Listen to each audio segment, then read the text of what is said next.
Audio 1। नामकरण संस्कार विवेचन। नामकरण संस्कार जन्म के 10वें दिन दिया जाता है। सूतक निवृत्ति या ग्रह शुद्धि के लिए जहाँ प्रजनन हुआ हो तथा जहाँ सूतिका रही हो उस स्थान कमरे को लीप पोत कर स्वच्छ करना चाहिए। जो वस्त्र बिछाने ओढ़ने के हों उन सबको शुद्ध करना चाहिए। प्राचीन समय में शिशु जन्म के ठीक समय पर भी यज्ञादि कार्य होते थे। अब वह प्रक्रिया कठिन हो गई है, इसलिए जातकर्म और नामकरण दोनों को ही इकट्ठा करना होता है। पुंसवन संस्कार के समय जिस प्रकार मंडप, वेदी, कलश आदि का प्रबंध किया गया था और गायत्री हवन के सामान्य विधान के अनुसार सारी व्यवस्था बनाई गई थी, उपकरण इकट्ठे किए गए थे, उसी प्रकार इस संस्कार में भी करना होता है। उपस्थित लोगों को यथास्थान बिठाकर आसनों पर पति पत्नी बैठें। पत्नी गोदी के बच्चे को लेकर दाहिनी ओर, पति बाईं ओर बैठें।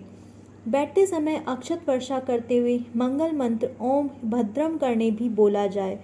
अभिषेक अन्य कर्त्य करने से पूर्व इस संस्कार में सबसे पहले अभिषेक होता है। बालक और उसकी माता यद्यपि स्नान करके शुद्ध वस्त्र पहनकर आए हैं, तब भी उनका आना सूतिका ग्रह से ही हुआ है, इसलिए उनकी अभिमंत्रित जल से शुद्धि की जाती है। बालक तो अनेक योनियों में भ्रमण करता हुआ मानव शरीर में आया है, इसलिए उसके मन पर पार्श्विक संस्कारों की छाया रहनी स्वाभाविक है। इसको हटाया जाना आवश्यक है। यदि पशु प्रवृत्ति ही बनी रही तो मनुष्य शरीर की विशेषता ही क्या रही। जिसके अंतःकरण में मानवीय आदर्शों के प्रति निष्ठा भावना है, उसी को सच्चे अर्थों में मनुष्य कहा जा सकता है।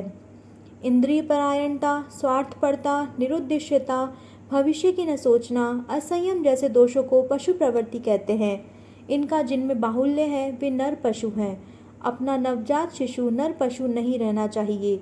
उसके चिर संचित कुसंस्कारों को दूर किया जाना चाहिए। इस परिशोधन के लिए संस्कार मंडप में प्रवेश करते ही सर्वप्रथम बालक का अभिषेक किया जाता है। 10 दिन के सूतक की निवृत्ति के लिए 10 अभिसिंचन कलश बनाए जाएं।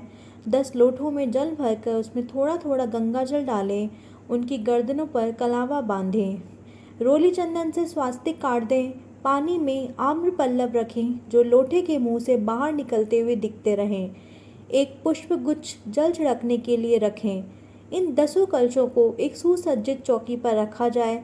इनका पूजन कलशस्य मुखे विष्णु मंत्र से करें। भावना की जाए कि इस जल में तीर्थों तथा देव शक्तियों का निवास हो गया। यह जल भरे लोटे मात्र न रहकर देव सत्ता के प्रतीक कलश हो गए। 10 व्यक्ति बाएं हाथों पर कलश लेकर पीछे की ओर पंक्तिबद्ध खड़े हों। बच्चे का शरीर बाहर रखा जाए जिस प्रकार छींटे पड़ते रह सके। कुशाओं से अथवा पुष्पगुच्छ से धीरे धीरे थोड़ा थोड़ा जल तीनों के ऊपर छिड़का जाए। इसका मंत्र ओम हिरण्यगर्भ है। अभिषेक के बाद लोटे यथास्थान पर रख दिए जाएं। अभिषेक के समय माता पिता की तथा उपस्थित सभी लोगों की भावना यह रह सके कि बालक बड़ा आदमी नहीं महापुरुष बने। जैसे हाथी, भैंसा, गैंडा, जिराफ, शुतुरमुर्ग, अजगर, मगर, व्हेल मछली आदि बड़े डिलडोल वाले होने पर भी तुच्छ जीवों में ही गिने जाते हैं, उसी प्रकार किसी के पास धन दौलत, रूप सौंदर्य, शरीर, बल, शिक्षा, सत्ता, चतुरता, प्रतिभा, कला कौशल आदि विशेषताएं कितनी ही बड़ी चढ़ी क्यों न हो, पर यदि वह गुण कर्म स्वभाव की दृष्टि से निकृष्ट स्तर का है तो उसे बड़ा आदमी भले ही कहा जाए, पर वह रहेगा नर पशु ही। महापुरुष वे हैं जो भले ही निर्धन हो, सामान्य सादगी का जीवन जीते हों, पर जिनके विचार, आदर्श एवं मनोभाव ऊंचे हों, चरित्र शुद्ध हो और लोक सेवा के लिए जिनका योगदान है, वह महापुरुष कहे जाएंगे। अभिषेक की भावना यही है कि नवजात बालक बड़ा आदमी नहीं महापुरुष बने। माता पिता को भी बालक का लालन पालन इसी उद्देश्य को ध्यान में रखते हुए करना चाहिए। अभिषेक के उपरांत पवित्रीकरण, आचमन, शिखाबंधन, प्राणायाम, न्यास, पृथ्वी पूजन, षट्बुद्धि कर्म स्त्री पुरुष दोनों करें। पुरुष को नया यज्ञोपवीत दिया जाए। उभय पक्षी वरण तिलक के उपरांत संकल्प किया जाए। मंत्रपूर्वक पंचामृत बनाकर दोनों को पिलाया जाए। हाथ धोवे। संस्कार कार्य में प्रयुक्त होने वाली सभी वस्तुओं का कुक्षा या पुष्प से मार्जन किया जाए। इसके उपरांत दीप पूजन, कलश पूजन, देव पूजन, नमस्कार, षोडशोपचार पूजन, चंदन धारण, स्वस्ति वाचन एवं रक्षा विधान की विधियां पूर्ण की जाती हैं। इनके मंत्र अभिनव संस्कार पद्धति में दिए गए हैं। जितना समय हो उसके हिसाब से संक्षिप्त या विस्तृत विवेचना भी उन क्रियाओं की करते जाना चाहिए, ताकि उपस्थित लोगों को यह विदित होता रहे कि कौन किस उद्देश्य से कराई जा रही है। मेखला बंधन। कमर में जो सूत का कई लड़ों का बटा हुआ रंगीन धागा बांधा जाता है उसे मेखला कहते हैं। कहीं कहीं इसे कौंधनी, करधनी भी कहा जाता है। यह कटिबद्ध रहने का प्रतीक है। फौजी, जवान, पुलिस के सिपाही कमर में पेटी बांधकर अपनी ड्यूटी पूरी करते हैं। शरीर सुविधा की दृष्टि से भी उसकी अनुपयोगिता हो सकती है, पर भावना की दृष्टि से कमर में बंधी हुई पेटी चुस्ती, मुस्तैदी, निरालस्यता, स्फूर्ति, तैयारी एवं कर्तव्य पालन के लिए तत्परता का प्रतिनिधित्व करती है। यह गुण मनुष्य के प्रारंभिक गुण है। यदि इसमें कमी रही तो उसे गई गुजरी दीनहीन स्थिति में पड़े हुए अविकसित जीवन व्यतीत करना पड़ेगा। आलसी, प्रमादी, हरामखोर, दीर्घसूत्री, असावधान, लापरवाह व्यक्ति अपनी प्रतिभा एवं क्षमता को यूं ही बर्बाद करते रहते हैं। ढीला पोला स्वभाव आदमी को कहीं का नहीं रहने देता। उसके सब काम अधूरे, लंगड़े, फूहड़ और अस्त व्यस्त रहते हैं।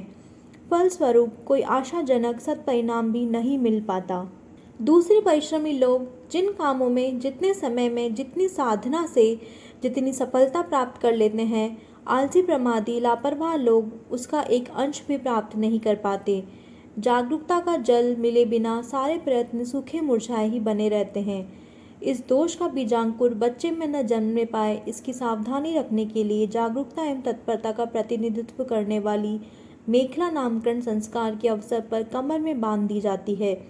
अभिभावक जब जब उस मेखला को देखें तब तक वह स्मरण कर लिया जाए कि बच्चे को आलस्य, प्रमाद के दोष दुर्गुण से बचाए रखने के लिए उन्हें प्राण प्रण से प्रयत्न करना है। जैसे जैसे बच्चा समझदार होता चले वैसे वैसे उसके स्वभाव में मुस्तैदी, श्रमशीलता एवं काम में मनोयोग पूर्वक जुटने का गुण बढ़ते चलना चाहिए। इस संबंध में जो हानि लाभ हो सकते हैं उन्हें भी समय समय पर बताते, सिखाते, समझाते रहना चाहिए। मेखला बंधन का मंत्र है ओम इमं दुरुक्तम। मधुप्राशन। इसके बाद बालक को शहद चटाया जाता है। सोने या चांदी की चम्मच से चटाने की विधि है, पर यदि वैसी व्यवस्था ना हो तो पिता अथवा आचार्य उंगली से भी चटा सकता है। सम्मान देने की दृष्टि से यह कार्य उपस्थित लोगों में से किसी संभ्रांत व्यक्ति से भी कराया जा सकता है। शहद की मात्रा स्वल्प ही रखनी चाहिए। मधुप्राशन का मंत्र है ओम प्रते ददामि। शहद चटाने में मधुर भाषण ही की शिक्षा का समावेश है। सज्जनता की पहचान किसी व्यक्ति की वाणी से होती है। शालीनता की परख मधुर, नम्र, प्रिय, शिष्टता से भरी हुई बोलचाल देखकर ही की जा सकती है। इसी गुण के आधार पर दूसरों का स्नेह, सद्भाव एवं सहयोग प्राप्त होता है। वशीकरण मंत्र मधुर भाषण होता है। कोयल की प्रशंसा और कोए की निंदा उनका रंग रूप एक सा होने पर भी वाणी संबंधी अंतर के कारण ही होती है। मनुष्य सामाजिक प्राणी है। उसका जीवन क्रम 80% दूसरों के सहयोग सहकर पर चलता है। इन्हें जिन मूल्य पर खरीदा जाता है उनमें मधुर भाषण का प्रथम स्थान है। पक्ष एवं आधार उतना सही न होने पर भी मधुर भाषण के साथ लोग उदार व्यवहार करते हैं। इसके विपरीत किसी का पक्ष औचित्य एवं न्यायानुमोदित ही क्यों न हो, पर यदि वह कर्कश, अशिष्ट एवं उच्च श्रृंग ढंग से बोलता बात करता है तो लोग उसे उदासीन, रुष्ट हो जाते हैं। कई बार तो विरोधी तक हो जाते हैं। कर्कश ढंग से बोलना दूसरों का अप्रत्यक्ष अपमान है। इसमें ठीठता, उद्दंडता, अहमान्यता एवं दुष्टता की गंध आती है। ऐसा कर्ण कटु वचन किसी को नहीं सुहाता। भले ही बात सही या उचित कही जा रही हो, पर यदि उसमें कटुता, कर्कशता भरी हुई है तो कोई उसे सुनना नहीं चाहेगा। सुनेगा भी तो क्यों, उसे चोट लगेगी और कुछ सही या उचित कहा गया है उसका भी विरोध होने लगेगा। कटुभाषियों को पग पग पर बैर विरोध का सामना करना पड़ता है। अपने भी विरोध होने जाते हैं। उनका सच्चा मित्र तो शायद ही कोई रहता है। मीठा बोलना, चापलूसी, खुशामद, ठाकुर सुहाती, हाँ में हाँ मिलाने के लिए, किसी को उल्लू बनाने के लिए, उसकी प्रशंसा करने, सब्जबाग दिखाने, चुगली करने, अपने को शुभचिंतक सिद्ध करने के आदि प्रपंचों के साथ भी हो सकता है। अक्सर लोग दूसरों को ठगने के लिए बोले ही मधुर वचन जिमि मोरा खाई महा अहि हृदय कठोरा की उक्ति चरितार्थ करते रहते हैं। ठग और धोखेबाज आमतौर से कलात्मक ढंग का मधुर भाषण जानते हैं। इस सम्मोहन शस्त्र से वे अपना स्वार्थ सिद्ध करते रहते हैं। ऐसे धूर्ततापूर्ण मधुर भाषण की प्रेरणा नामकरण संस्कार में नहीं है।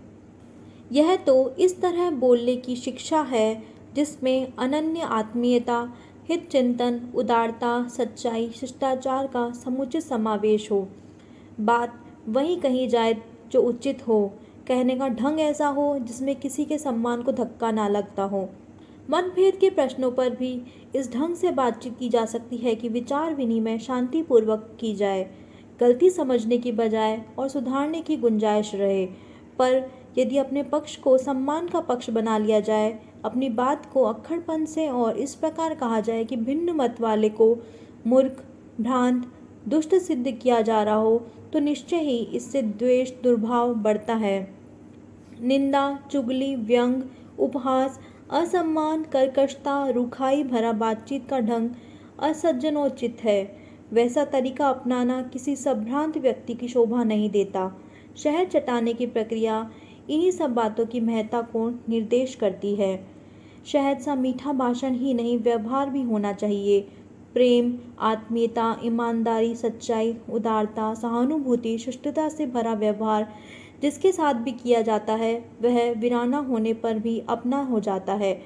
ऐसा व्यवहार करने वाले के प्रति दूसरों की श्रद्धा, सद्भावना बढ़ती है और बदले में समय समय पर वैसा ही उदार व्यवहार करते हैं। कुएं की आवाज़ की तरह अपना मधुर व्यवहार दूसरों से भी हमारे लिए वैसा ही मधुर व्यवहार उपस्थित कर देता है। इस प्रकार परस्पर स्नेह व सहयोग के फलस्वरूप प्रसन्नता, संतोष एवं प्रगति की पथ प्रशस्त होता है। इसलिए जन्मते ही बच्चे को यह कहा जाता है कि वह अपने व्यक्तित्व में मधुरता का पुट अधिकाधिक मात्रा में रखे। बालक उस समय समझता नहीं है, पर उसके अभिभावकों का कर्तव्य यह हो जाता है कि वे स्वयं अपने आप को इस प्रकार ढाल लें, मधुर भाषण एवं व्यवहार का वैसा ही अभ्यास कर लें जिसे देखकर बालक अनायास ही उसी सांचे में ढलने लगे। माता पिता की जो भाषा होती है उसी को बालक बोलने लगता है। उसी प्रकार घर के लोगों के वचन या व्यवहार में जैसी मधुरता, कटुता होती है उसका अनुकरण बालक करने लगते हैं। शहद चटाने का तात्पर्य यह भी है कि उस परिवार में मधुरता का व्यवहार, भाषण तुरंत ही अभ्यास में आने लगे, ऐसा प्रयत्न किया जाना चाहिए। मंत्र दीक्षा। मेखला बंधन में तत्परता की और शहद चटाने की मधुर व्यवहार की शिक्षा देने के उपरांत नामकरण संस्कार में तीसरा विधान मंत्र दीक्षा का है। बालक के कान के पास मुंह ले जाकर आचार्य या उपस्थित लोगों में से कोई संभ्रांत सज्जन मंत्र दीक्षा देते हैं। यज्ञोपवीत के समय होने वाली गुरु दीक्षा तो गुरु और शिष्य दोनों की सहमति, स्वीकृति से एक दूसरे को परस्पर पहचान कर दी या ली जाती है। यह मंत्र दीक्षा अबोध बालक को दी जा रही है। उसका तात्पर्य है कि उसे जीवन विकास के एक महत्वपूर्ण अवलंबन का बोध कराया जा रहा है। सही बात तो यह है कि यह प्रबोधन घर वालों के लिए है कि उन्हें शिशु पालन के साथ साथ किन किन तथ्यों को ध्यान में रखना है। बच्चा तो थोड़ा बड़ा होने पर यह समझ सकता है कि उसे जन्मते ही गुरुजनों ने क्या सिखाया समझाया था और उससे किस प्रकार का विकास करने की आशा की थी।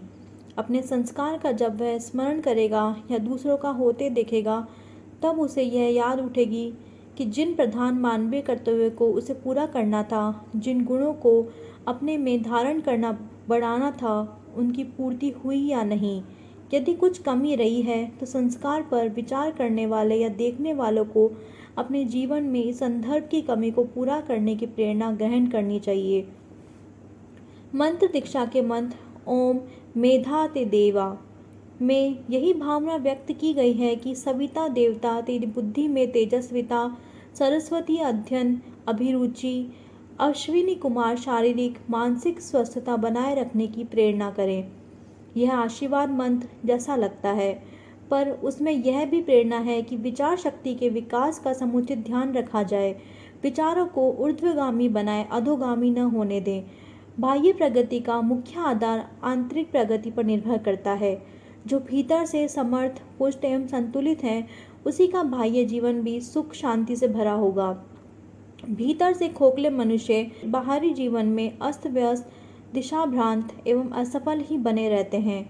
वे कुछ अधिक बनाने या बिगाड़ने में समर्थ नहीं होते। जो तेजस्विता मनोभूमि से में फूटती है, उसी आधार अवलंबन को लेकर मनुष्य प्रगति के पथ पर अग्रसर हो पाता है। लोग अपने बच्चों को खिलाने पिलाने, पहनाने ओढ़ाने, पढ़ाने लिखाने, ब्याह शादी, धन दौलत जुटाने की व्यवस्था तो करते हैं, पर यह भूल जाते हैं कि उनकी मनोभूमि का स्वस्थ विकास इन सब साधनों की अपेक्षा भी अधिक मूल्यवान है। विचार शक्ति का, विवेकशीलता का, भावना स्तर का यदि ठीक ढंग से विकास हो तो वह उपलब्धि इतनी बड़ी नहीं मानी जाती कि अभाव उसकी तुलना में कुछ भी मूल्य न रखेंगे। ऋषि मुनि भौतिक दृष्टि से अभावग्रस्त जीवन जीते थे, पर भावनात्मक विभूतियों का बाहुल्य रहने से वे इतने सामर्थ्यवान रहते थे कि राव राजा भी उनका अनुग्रह प्राप्त करने के लालायित रहते थे। इसके विपरीत भावना की दृष्टि से गिरे हुए लोग भी बहुत हैं, जिन्होंने अनीतिपूर्वक सुख साधन तो बहुत जुटा लिए हैं, पर ओछे एवं घृणित व्यक्तित्व के कारण कोई उन्हें टके सरे नहीं पूछता। न उनका कोई मान है, न प्रभाव, न कोई उन पर विश्वास करता है, न प्रेम। लोग उनसे अपना कुछ स्वार्थ साधने के लिए चाटुकारिता का प्रपंच तो रखते हैं, किंतु समय पर उनका एक भी सच्चा मित्र नहीं रहता। जिनकी विवेकशीलता सुविकसित है, जो भावनात्मक दृष्टि से सुसंस्कृत हैं, जिनका दृष्टिकोण विशाल है, जिनके लिए दशों दिशाएं मंगलमय हैं और जिस और भी कदम बढ़ाते हैं उधर ही प्रगति होती चली जाती है। जिन्होंने भी इस संस्कार में कुछ महत्वपूर्ण उपलब्धियां प्राप्त की है, उन्होंने पहले अपनी मनोभूमि को सुविकसित किया है। गुण, कर्म, स्वभाव का परिष्कार ही मनुष्य का वास्तविक विकास है। इस तथ्य को ध्यान में रखते हुए बच्चे को केवल स्कूली शिक्षा दिलाने का प्रबंध करने की संतुष्ट नहीं होना जाना चाहिए, वरन इसकी व्यवस्था भी बननी चाहिए कि प्रश्नोत्तर के रूप में, कथा कहानियों के रूप में, समाचार एवं घटनाओं की चर्चा के रूप में, खेल और दृश्य दिखाने के रूप में ऐसा प्रशिक्षण दिया जाए और करें कि जिससे उसमें सद्गुणों को बढ़ाने वाले बीजांकुर उपजे। घर वालों का उच्च चरित्र तो इस दृष्टि से आदर्श होना ही चाहिए। शिक्षा का भार ऐसे अध्यापकों को सौंपा जाए जो उसे अक्षर ज्ञान ही नहीं, भावनात्मक विकास की दिशा में भी विकसित कर सके। थोड़ा बड़ा होने पर जीवन निर्माण, साहित्य स्वाध्याय में अभिरुचि उत्पन्न करना भी अभिभावकों का ही काम है। बालक को जन्म दिया है तो उसके स्वस्थ विकास के लिए क्या जरूरी है, इसकी जानकारी के लिए बालक के कान में समीप मंत्र दीक्षा का मंत्र बोला जाता है। बड़े होने पर तो ऐसा वातावरण बनाना अभिभावकों एवं परिवार के लोगों का ही काम है।